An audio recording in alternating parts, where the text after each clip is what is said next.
నువ్వు పెద్దోడు అవ్వా స్వామి. నీ లైఫ్ ఎలా ఉందో ఒక్కసారైనా చూసుకున్నావా? నువ్వు నా దగ్గరికి ఫస్ట్ టైం వచ్చినప్పుడు నీ లైఫ్ ఎలా సెటిల్ అవ్వాలో చెప్పావు, గుర్తుందా? అలాగే సెట్ అయింది. కానీ నువ్వే దాన్ని చేతులారా పాడు చేసుకున్నావు.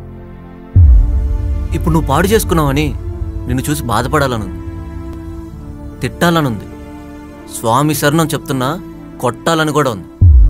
కానీ నేను మాల వేసుకున్నాను కాబట్టి ఆగుతున్నాను. స్వామి నిజం చెప్పండి, నా లైఫ్ పాడు చేసుకోవడం కారణం నేనేనా?